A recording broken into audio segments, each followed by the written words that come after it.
What's up, good people? It's Davin, and this is another episode of the Becoming Sound podcast. As always, super happy to be with you here. Shout out to everyone who just tells me that they listen to the podcast. I know you listen, I can see the numbers, but I also, when people say it to me in person or through a note, I really appreciate it. Thank you so much for listening because it helps me feel less alone on my journey, and hopefully it reminds you that you are less alone on your journey. And we're on this collective journey toward healing, toward transformation, toward authentic expression, toward more creativity, toward more ease in our lives. If you're listening to the podcast on Apple Podcasts or on Spotify, and at any point you feel compelled to leave a review, I'm so grateful for those. And just want to remind you or alert you that you can find a video version of the podcast over at my YouTube channel, youtube.com/Davin Youngs, or at my Substack, becomingsound.substack.com. How y'all doing? It's officially spring, and it feels like a particularly erratic spring in the Midwest. I mean, I guess they all are, but this one feels especially wild. But I'm also really enjoying seeing the flowers come out on the trees and get some days with warmer temperatures. It is amazing to me how the weather has such a strong impact on me personally, but also my creative impulses. And there's something about the new creation of spring that also inspires me in my creativity in a way that, I wouldn't be able to find in the dead of winter. And so, yeah, I'm grateful for these changes and I'm grateful for spring. And in that spirit, I want to share with you today along a topic, particularly around creative expression and maybe a creative life, centering creativity in one's life. And I want to share with you this topic because it's something that's come up a lot recently in my coaching work, but also in some friend conversations of folks who are looking to make some life changes that might allow them to center their creativity more. And I want to offer you maybe some paradoxical information that at times might sound, hopefully, actually, most of the time, I hope it'll be really encouraging. And I also hope that it will be an invitation into a certain level of discernment on your journey. So here's the deal. In my work and in my life, I often come across folks who are wanting to center their creative expression. Sometimes that means just infuse it more in their life. They feel like they've been too afraid or unable to put their creative work out there more. Sometimes the aspirations are much bigger. They hope that this newfound, I shouldn't say newfound, they hope that this path of creative expression might move them toward a career change. Sometimes this is newfound. Sometimes they've just discovered it. And I want to start by saying I learned early on in my work to believe that everyone can do everything. And that might sound a little bit crazy, but I'll tell you, when I was younger, I was judgmental at times around how people would maybe get excited about something and want to pursue it because I didn't know if they had the chops to do it, et cetera, et cetera. But one of the things I learned really early on is that people would always prove me wrong. So the folks that I doubted their ability to make the thing happen, they would often end up making it happen. And sometimes folks who I thought were on this very clear-cut path, things would fall apart completely. And so I just learned really early on that when someone comes to me with a dream, a desire, particularly around expressing themselves creatively, I believe them. And I believe 100% in their capacity and capabilities to achieve it. Now, I've said many times before on the pod, I am very clear that I don't know what the timing of that will be. And that really speaks to the theme that I want to offer you here around what I can refer to as creative uncertainty. Creative uncertainty. So when one wants to pursue creativity, there is a level of uncertainty that is required. And I would offer right away to begin with that this uncertainty is generally known by the creator because it is part and parcel to the creative act. So, for instance, when someone's working with me on finding more freedom, authenticity, and ease in their voice, and they're making new sounds, there's this piece around not knowing what the sound, quote unquote, should be. And I often laugh at folks because they come to me because they want to make different sounds. They feel like the sounds that they make aren't, reverberating well within their body. They're not sounding how they want them to sound. They don't feel good. They're uncomfortable. They don't feel authentic.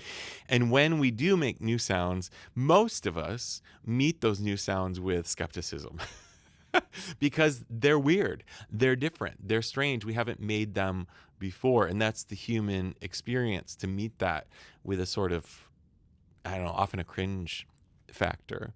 But that is the necessary component of actually growing in your creative expression. Now, I work with people in all different arenas, whether that be, public speakers or musicians and artists, actors, writers, all sorts of stuff. I'm thinking who else I'm working with right now. Sound healers. And if you've pursued any of those things on your own, you know that there's this aspect of learning where you sit down with the pen and the paper and you don't know what's going to come out, or you start to make the music and you're not entirely sure what your voice is going to do, or you start to create the sound bath and you don't really know which way it should go. And you have to be willing to take that risk. You have to be willing to jump off that ledge. You have to be willing to ask yourself, do I have the courage within me to try? And for most of us, we can meet a lot of resistance in that arena. And rightfully so. It's entirely normal as humans. Each of us is coming to these experiences with a lifetime of conditioning. Often some of the most prominent conditioning in our lives is the stories that we've been given from our families at a young age. This is a waste of time. This is never going to be good. I don't know if this is ever going to make money. We have all these stories about why we should or shouldn't pursue the thing. And so even something like sitting down to the piano to attempt to write a song, those stories come running to the surface. I hear them all the time from my coaching clients. It's like, is this even worthwhile? Am I supposed to do that? But on your own, you start to, if you're willing, you start to get a little bit more comfortable stepping into the unknown. And maybe after a while you realize that's just a part of it. It actually doesn't get better. It doesn't get better. What changes is your relationship to it. And so what I want to start with and lead this conversation with is, if you've ever painted, if you've ever drawn, if you've ever sang, if you've ever danced, if you've ever worked in the sound healing space, if you've ever created, you know what it is to step into this level of uncertainty. But the way that the culture frames it for most of us is that is something that should be parceled off. It's something that you can do within the confines of a hobby. It's something that you can do within sort of a side thing, a side hustle. It's not something that you should be willing to do in the whole of your life because it's too big of a risk. I've said this many times, but when I first started working with the voice and working with others with their voice, what I realized is that when we would make these changes in the one-to-one coaching work, it seemed to naturally permeate other areas of their lives. And the story that I often say, very simply put, people would start with me with voice lessons, and then they would come back and suddenly tell me that they were going to be leaving their job, or they were going to be ending a relationship, or they were going to be auditioning for that choir, or they were going to, there'd just be other things that would pop up that I'd be like, wow, okay, that was surprising to me. But eventually I realized it was just a part of what was the work that we were doing. And people would often come to me in the midst of a time where they were ready to make those changes. But I also want to say that I realized that those changes, the permeation that has in the other areas of their lives, it only reaches the level that the person is willing to step into the discomfort of uncertainty in a way that they might not have experienced prior. Most of the folks I work with are well into adulthood. I have some folks in their 20s, but a lot of us that are working together in our 30s, 40s, 50s, 60s. And one of the things that happens for most all of us is that we develop a lifestyle. And if you have been working a full-time job, there are, or whatever, you come from money or whatever, how it is that ever it is that your life is set up, you have developed certain creature comforts, certain ways of living that give you a felt sense of safety. You're attached to certain systems. You are used to wearing certain types of clothes, getting meals at certain places. You are used to a certain level of money in your bank account. And all of that is so normal. So normal. We all do it. It doesn't matter who you are. We all do it. But one of the challenges of actually centering creativity in your life is it might ask you to relate to all of those things differently.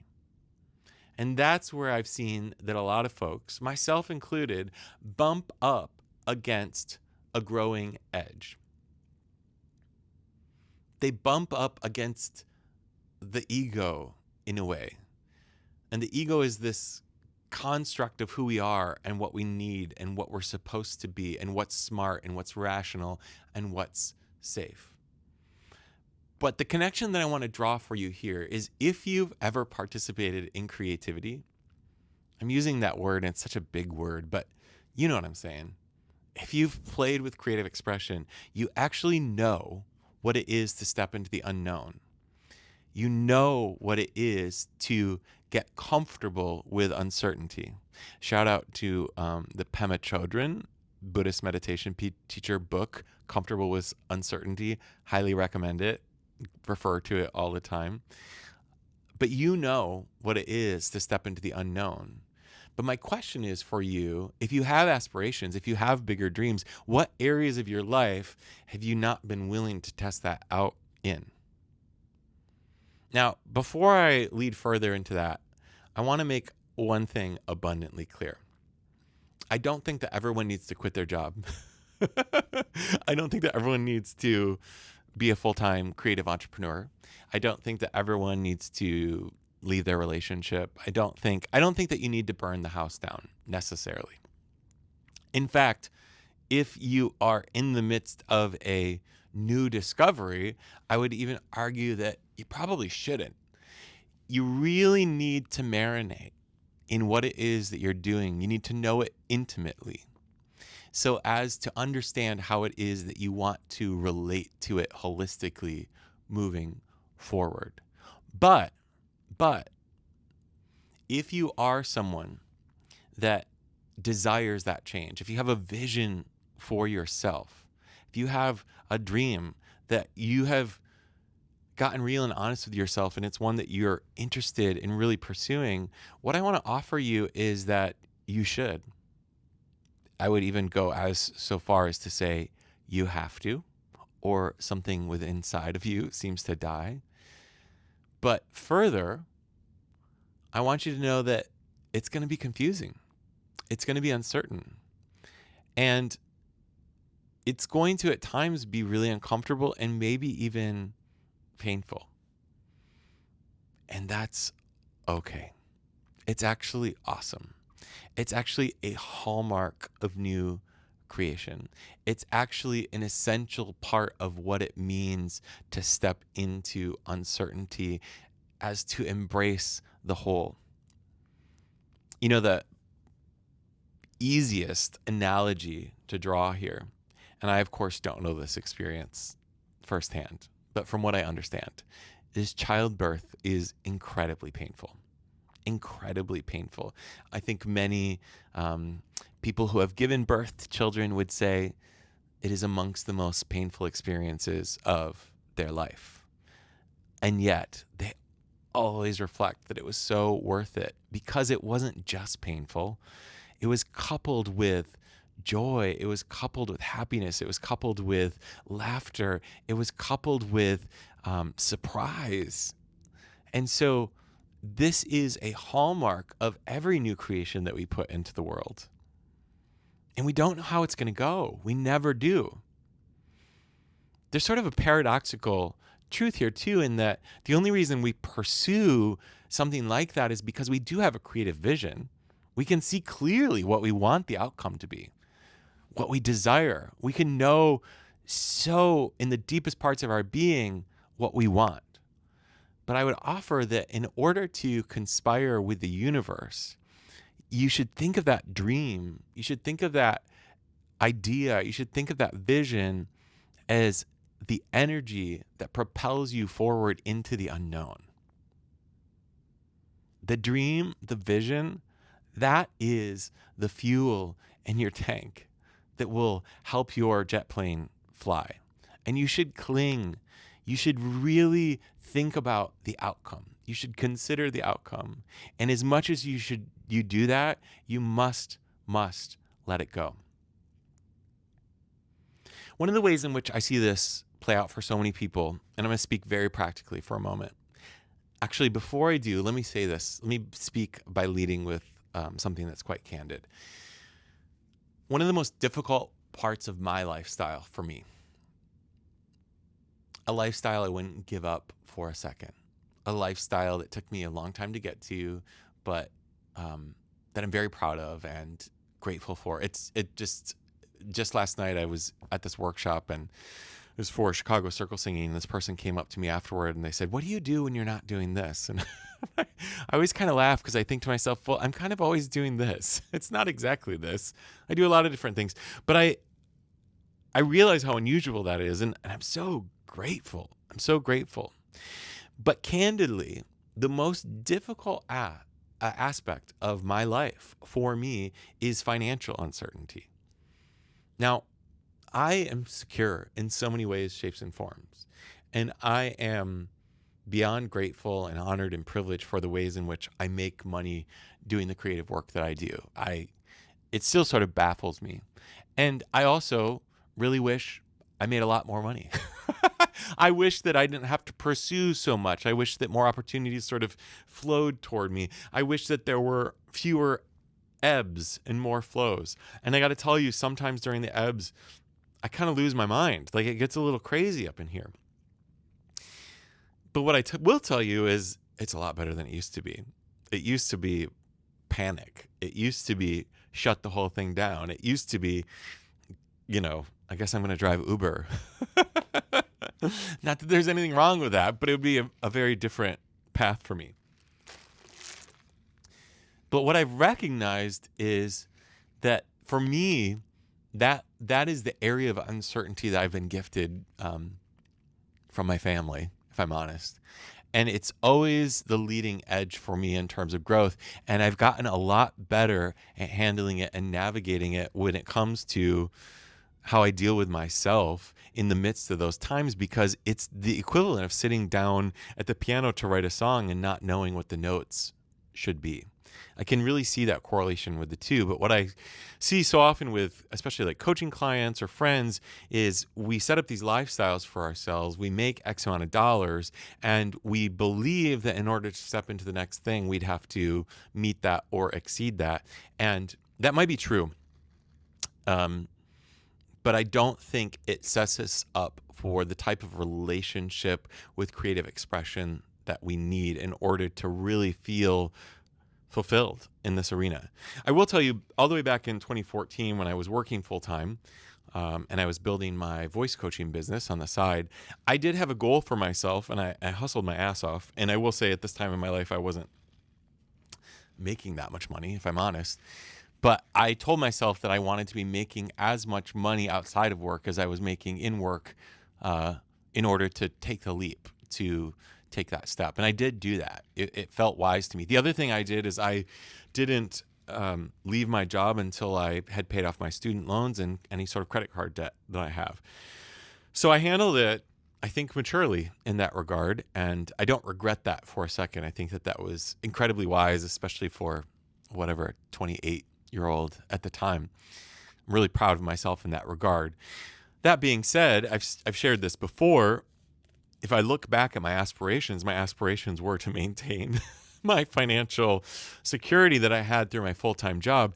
And within like 6 months or 8 months of leaving my job, I actually doubled my salary. I doubled my income, which was absolutely mind blowing to me. And it was the first indication that, whoa, I had been really limiting my thinking and what's possible. And that's what I see for so many folks is they believe that they need to sort of duplicate their lifestyle with a new facade, like a new form. And it's a really limited aspect of understanding what's possible for you. But even further, you might take some hits along the way, because this is what happened. So I I'm going to say this in really simple terms, but I made a lot more money after I quit my job, but then I also burned out. And I had to reckon with what I wanted my relationship with my work to be in my creative expression. And then I stepped into a season of my life where I really felt fulfilled in terms of the balance of my life and my creativity. And I was just felt like I was operating so well in terms of how I was showing up for myself and my voice and my creative expression. But that's when the financial stuff started to get a lot more complicated. I'd have these seasons, and I still do, of incredible financial flow. And then there are seasons where things slow down, and my ability to navigate that is something that I've really had to work on over time. And it's something that I still work through. But again, if I take myself back to the idea of improvisational singing, just sitting and listening to what notes are supposed to come through, to, I don't know if you know this about me, but one of my creative expressions is quilting. To sit down with the fabric and cut it up into pieces and not know how it works together. That is not dissimilar to what it is that I'm talking about. Like, what if your financial stability is actually a part of your creative expression? What if how your days are set up? What if the relationships that you're in? What if you move beyond the standard that you've set and you move into something that feels more expansive? And when I say expansive, I'm saying something that can include absolutely more fulfillment, more authenticity, more freedom, more joy, but also will include more uncertainty, maybe some hardship, maybe some suffering, maybe some frustration, maybe some confusion. Maybe, why did I make this choice? I've witnessed this so many times. People will make these big changes. There's a satisfaction that comes with that, and even a thrill that comes with it, especially when it works out. And then shortly thereafter, they bump up against, wait, what am I doing? How is this? And it's a whole, pardon me here, but it's a mind fuck. Like, it can really mess with you. And then there's this new layer of growth that happens. There's this new idea that comes through. There's this dark night of the soul, and then there's this new form of the creativity that moves forth, and there's a life that feels even more fulfilling, and you get really even clearer. See, when someone is really trying to make a big change in their lives, the clarity that they're gaining is often only in relationship to the life that they've been living. It's in comparison. It's adjacent to the ways in which they've been living a life that hasn't felt satisfying, hasn't felt freeing, that hasn't felt like they want it to be. But then when you take those confines away and you step into the unknown and you move into that next season, your whole framework is different. It actually gets a lot bigger. And I got to tell you, that's a lot scarier. I know from personal experience, it's a lot scarier. But with that fear comes this thrill and excitement of possibility, of new ideas that I never could have imagined within the confines of my old life. So we have to ask ourselves, what sort of risks are we willing to take? What sort of risks are we willing to take? Are we willing to be financially insecure? Are we willing to be relationally insecure? Because when we make certain choices, it may call certain relationships into question. But it's not all bad news. If you look at that honestly and you say, no, I'm not, I say, God bless you. Awesome. Wonderful. Then the next question is, how do I infuse myself more fully in this life that I'm choosing to live? See, ultimately, this is about showing up mindfully for yourself. It's about not self-abandoning. It's about being really in deep relationship with your inner wisdom, your inner knowing, that's always pointing you toward your most free, creative self. See, I don't think that anyone lives a life that isn't creative. We all do. And I think we're all called toward centering creative expression. I just think that looks so different for so many people. But I think that the challenge is to really sit quietly, get honest, be in discernment, be in deep relationship with yourself, to dream so big from that place, and then to navigate your willingness and level of trust, whatever you have capacity for right now. Here's the thing. If you honor that truth within yourself, if you really listen to your inner wisdom, if you listen and center your desire to express yourself freely, even if you take the smallest step, if you just start to go to that workshop, if you just go to that open mic, if you just start to join that choir, if you just start to do a free sound bath on Sundays, if you just write that first Substack article, you're really going to understand what it asks of you. You're going to understand your capacity. And what I've observed and witnessed is that there will be momentum going forward. So you might not actually be ready to quit your job right now. And I would say, again, awesome. But if you take these small steps, who knows? Who knows where life might lead you? Who knows what the future might hold? See, the only relationship to uncertainty that matters is actually acknowledging its reality and its truth. Your full-time job isn't certain either. Your health isn't certain. Your relationships aren't certain. Ain't none of it certain. But we believe, based on the systems that surround us, that it is. And, there are ways in which the culture works that really prioritize certain things. And I don't think that there's anything wrong with that. I certainly feel more comfortable with X amount of dollars in my bank account. I certainly feel more comfortable with a schedule that looks occupied in a certain way. They're all things like that. But I have to constantly be in relationship and knowing that the life I actually want to live knows that all of that can go away in a heartbeat. And its absence, its decimation is not the end of anything, but rather the opportunity for something new creation. So I rarely tell people you need to burn the whole thing down. If someone comes to me and they say they want to burn the whole thing down, I will absolutely be there with them because I've done that. I've done that. But what I will say to you is there is a universal honoring of your truth.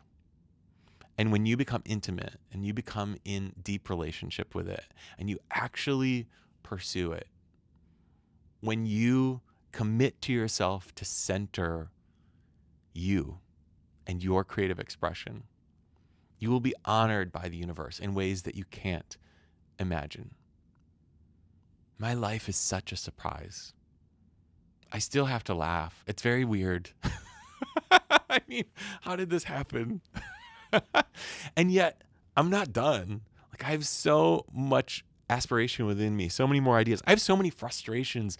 I have so many ways in which I want things to continue to grow and to change. And I am constantly asking myself, am I really listening carefully?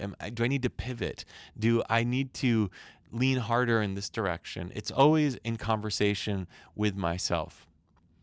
But the self that I'm in conversation with, the self that I'm trying to be in conversation with, is not the self that needs the systems that it used to. It's the self that knows that there's a freedom to be found in uncertainty. There's an agency that I experience in uncertainty. And however uncomfortable it makes me, at times, that uncomfortability is where the new creation happens. Am I open to that? Am I willing to be with that? What is my relationship to that? You're exactly where you're supposed to be. This conversation is hitting your ears exactly at the time you need to hear it. And now I just encourage you to go spend some time with yourself, asking yourself, what is the life you desire? What is the life you have capacity for? Truly have capacity for, not based on the stories of old, but based on who you are now. And what is the life that you will lead? All right, my friends, until next time, peace.